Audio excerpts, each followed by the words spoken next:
tí máa fi rí ṣẹ̀ṣẹ̀ bá sí o àdúrà ni màá gbà tí máa fi rí ṣẹ̀ṣẹ̀ o kò ní gbà tí n bá ń sojú bọ̀lẹ́ Alábí Fásọ kò ní gbà tí n bá ń sojú bọ̀lẹ́ àdúrà ni màá gbà tí máa fi rí ṣẹ̀ṣẹ̀ Alábí Fásọ. Ìgbà tí mi ṣe ṣóò lánàá tí mo sọ nípa orin Alhaji Rasheed Ayinde pé téèyàn bá ti pọ́ ọmọ 40 years ó yẹ kó fọ́lé kan mọ́lẹ̀. Èmi ò mọ̀ pé akánróró ẹ̀yin èèyàn nírú ni. Gbogbo bẹ́ẹ̀ ṣe ń bá mi sọ̀rọ̀ lórí WhatsApp wípé ṣé akin ẹgbẹ́ wa tó kọ́lé fákin ẹgbẹ́ wa kan tó wá gbé bánà iléeṣẹ́ ẹ̀ tó gbé sára lé yẹn tó kọ orúkọ iléeṣẹ́ ẹ̀ tó kọ sára ilé yẹn ẹni tó yẹ kó rí bẹ́ẹ̀. One second, ẹni tó bá jẹ́ wípé tààràtà ni ẹni a máa sọ ẹ tiẹ̀ pè wá lórúkọ kan arítẹnimọ̀ wí ẹ ṣe afàpáàdì jàǹjàǹ bó tiẹ̀ mọ́lẹ̀ ẹ ṣe. Ìyẹn ló máa jẹ́ kí n sọ ìwọ̀n tí mo bá lè sọ ńbẹ̀. Màá dáta sarún fásarún màá dẹ̀ dáta sarún fásarún. I Prophetess Wunmi Okoro multi-talented. Àkùkọ ò ní kọ́ kẹ́nu rẹ̀ ó fàya. Zaira Kaba. Ṣé ẹ rí gbogbo kájá orí kó mọ́ gbó gbogbo ara ajá kọ́ ló gbà á. Lóòótọ́ wọ́n ní ká dúpẹ́ lọ́wọ́ ẹni tó rí ni tó mọ́jú. Èèyàn ní owó bí sáà wa. Bẹ́ẹ̀ sì ni Ọlọ́run má jẹ́ kí Ọlọ́run má jẹ́ ká kú ṣáájú ògo wa. Ọlọ́run má jẹ́ ká kú ṣáájú ògo wa. Àsìkò ìgbà tí aṣọ bá lè dúró lọ́rùn èèyàn ní kọ́lọ́run ó ṣòwò ká fi ra aṣọ. Tí ògbẹ́ bá gbẹ lòmíì láfẹ̀ẹ́ gbẹ sódì tán bá bomi àgbàrá fún àmù. Bẹ́ẹ̀ ni ká dúpẹ́ lọ́wọ́ ẹni tó ṣe yẹn ná. Bọ́ nídàkejì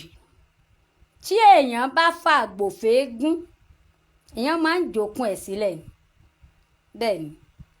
tó bá jẹ́ wípé mọ́tò òní iléeṣẹ́ bá rà fún yàn wọ́n lè kọ orúkọ iléeṣẹ́ wọn sára mọ́tò yẹn. Ṣùgbọ́n ilé ogún ayérayé ni ogún ayérayé torí òní kọ́ torí ọ̀la ni ló fi jẹ́ wípé ó gbọ́dọ̀ jẹ́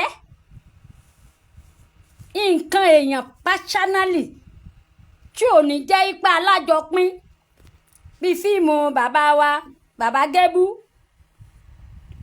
tí ò ní já lájọpín. Ó lè má já lájọpín lónìí. Ìgbà tí màmá mi tán fẹ́ kọ́lé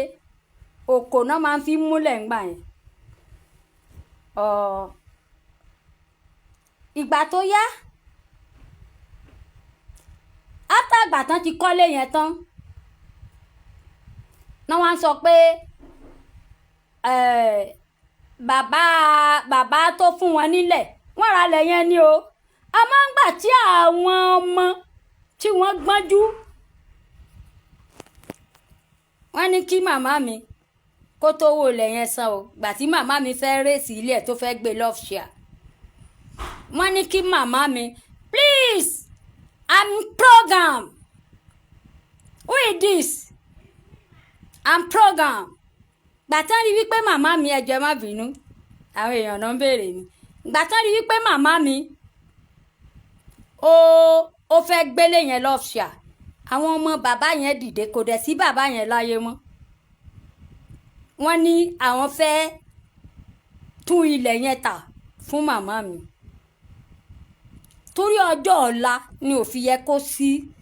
orúkọ kankan lára ilé. tí èèyàn bá ti fàgbòfégún èèyàn máa ń jokun ẹ̀ sílẹ̀ ni bẹ́ẹ̀ ni ìyá tẹ́yìn sọ yẹn gbà tó ní òkò ọ̀rọ̀ òun ò ní fóònù mo ní màmá ẹ má wọ̀rì mo dẹ̀ ra fóònù fún ìyá tẹ́ ń sọ yẹn gbà tí mo ra fóònù fún ìyá tẹ́ ń sọ yẹn kí n wá kọ Wùmí òkò ọ̀rọ̀ sẹ́yìn fóònù tí mo rà fún ìyá yẹn ìyá tẹ́yìn sọ pọ́n kọ́lé fún yẹn fóònù tí mo rà fún kí n wá kọ orúkọ mi sẹ́yìn fóònù yẹn pé Wùmí òkò ọ̀rọ̀ house ṣé tẹ́ ẹ bá rí fóònù yẹn lọ́wọ́ ìyá yẹn ṣé ẹ̀ ní sọ wípé Wùmí òkò ọ̀rọ̀ ló ní fóònù àbí ńgbà tí mo gbé fóònù fún ìyá yẹn tán ìyá tá à ń sọ yìí náà ni o kí n wá gba páálí fóònù yẹn kí n gbé sọ́dọ̀ téèyàn bá fàgbòfégún èèyàn máa ń jokun ẹ̀ sílẹ̀ ni ṣé nígbà tí Pastor Gabriel tó kọ́lé fún ìyá àbèjì ọmọ aráyé le sókọ Pastor Gabriel mission tára lè ìyá àbèjì ọmọ aráyé le kò kọ́ ọ̀rọ̀ tí mò ń sọ yìí ó ṣojú KB Kúnlé Bello ní Peters Radio lọ́dún yẹn tí mo gbé fóònù yẹn fún ìyá tẹ́ ń sọ̀rọ̀ rẹ̀ kí n wá kọ Wùmí òkò ọ̀rọ̀ sẹ́yìn fóònù tí mo rà fún orin bàbá wa Kọ̀ní tí Àyìnlá ó ní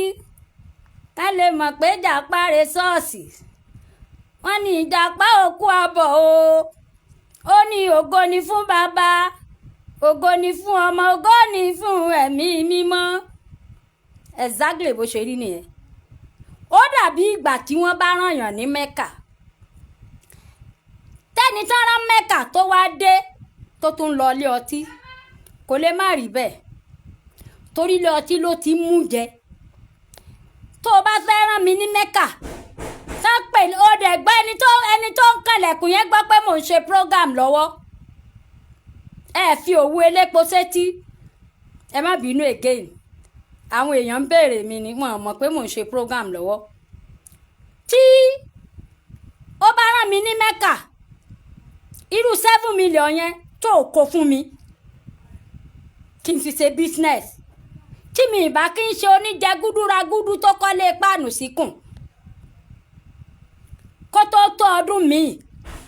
owó yẹn á ti develop bẹ́ẹ̀ ni á ti develop owó yẹn á ti develop tí n bá wá lọ sí Mẹ́kà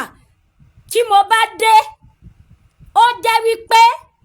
mo rí ibi dé sí torí mo ti ń ṣe business mo ti fowó yẹn ṣe business àdúrà tí mo bá gbà ní Mẹ́kà yẹn so ti yẹ àdúrà tí mo bá gbà ní Mẹ́kà yẹn èmi àtẹni tó rán mi ní Mẹ́kà lájọ máa ṣe àì bọ̀ tó bá rán mi ní Mẹ́kà tí kì í ṣowó ọwọ́ mi gbogbo àdúrà tí n bá gbà ní Mẹ́kà ìwọ ló ní bọ̀wọ́ ètò kó 7 million yẹn fún mi tó bá kó 7 million yẹn fún mi tí mo bá fi ṣe business tí mi ò bá kí n sọ níjẹ gúdúragúdú tó kọ́lé páànù kùn owó yẹn á ti develop by next year èmi náà wá lọ sí Mẹ́kà ọ̀rẹ́ mi ìyá ológùdù ńgbà tí Mẹ́kà wọn mo ládùúrú owó èlò fẹ́ kó lọ sí Mẹ́kà ó ní ọ̀rẹ́ wa òun fẹ́ ná nínú owó òun ni ṣàmọ̀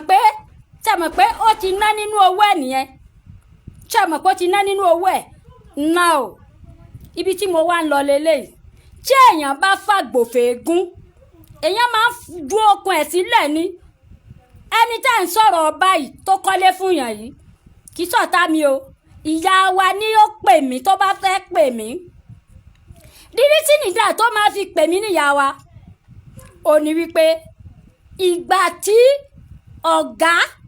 tó ṣiṣẹ́ lábẹ́ bàbá wa Lérè Ṣítù ọmọ Àjànórò mídòmídò gbà tán fẹ́ ṣe 10 years anniversary gbàyẹn ni mo wà ní rédíò Kwara wọ́n ránṣẹ́ pè mí bẹ́ẹ̀ ni táwọn fẹ́ ṣe 10 years anniversary ìgbà yẹn lòun ṣe segment ìṣẹ́jú mẹ́ta bólóòtọ́ ọ̀bà lẹ́ni mo dẹ̀ lọ sọ́dọ̀ bàbá Lérè Ṣítù lọ́dún yẹn tàjọ lọ tí mo bá wọn ṣe program evangelist Níyì Akínbọ́ládé Ológbòdò àwọn náà gbé mi dé gate lálẹ́ ẹjọ́ yẹn tá a parí program tán mo wá ní èmi ń lọ sí show Barishoki ní Ògbèrè Onílántà àwọn tí mo wá láti Ìlọrin wá ṣe nìyẹn kí n wá sí anifásitì bàbá Lérè Ṣítù kí n dẹ̀ lọ sí show Barishoki ìgbà tí Barishoki rí mi oh mighty God mo ṣe bẹ́ẹ̀ ni ó dì mọ́ mi inú ẹ̀ dùn pé ṣé pé mo lè wá mu níbẹ̀ ni mo wá àwọn áńgẹ́lì ni orin ni àwọn áńgẹ́lì tèmi orin ni orin ni ìtí ìyá yẹn tí ò dẹ̀ lè fi sọ̀rọ̀ kò lè sọ̀rọ̀ náà ni pé ká dúpẹ́ lọ́wọ́ ẹni tó rí ni tó mọ́jú èèyàn ní owó bí àwà ìgbà tẹ́mi ni mo ra fóònù fún ìyá tí mo tẹ́ ń sọ yìí ó fẹ́ máa dúpẹ́ mo ní kó má dúpẹ́ lọ́wọ́ mi ìdí tí mo fi ní kó má dúpẹ́ lọ́wọ́ mi ò kọjá wípé Professor Wọlé Abbas àwọn náà jẹ́ kí n mọ̀ ń pa pé téèyàn bá ṣoore fún yàn kò yẹ kéèyàn ó máa dúró pé kẹ́nìyàn ṣẹ̀ṣẹ̀ dúpẹ́ lọ́wọ́ òun Professor Wọlé Abbas ní inú ọgbà UI wọ́n gba físà fún mi ṣé físà wọ́n gbà fún mi àbí passport lọ́dún yẹn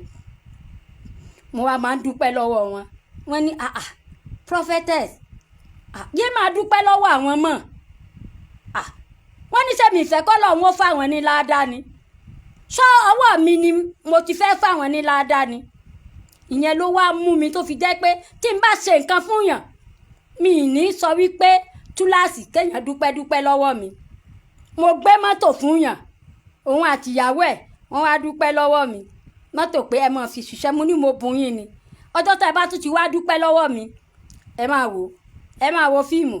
màá gba kọ́kọ́rọ́ mọ́tò yẹn lọ́wọ́ yín màá gbé fẹ́ lòmíì mo bùn yín ní nǹkan ẹ̀dẹ̀ ń dúpẹ́ lọ́wọ́ mi ẹ jẹ́ kọ́ lọ́ọ́ san mí lẹ́sùn oore mi náà kódà tí ì bá gbé mọ́tò jáde tẹ́ ẹ bá bá mi pàdé lójú ọ̀nà ẹ gbowó ọkọ̀ yín lọ́wọ́ mi pé mo wọ mọ́tò yìí ẹ gbowó ẹ̀ lọ́wọ́ mi téèyàn bá ti fàgbòfè egún èèyàn máa ń jòkun ẹ̀ lẹ́nu adúpẹ́ lọ́wọ́ ẹ̀ ó try ó ṣe WhatsApp number Wùmí Òkọ̀rọ̀ 081 41 21 40 70 tó bá ti ń bá mi ṣí àṣọ mi àtẹ̀mí àti ẹ nírè kan lọ́dún yìí.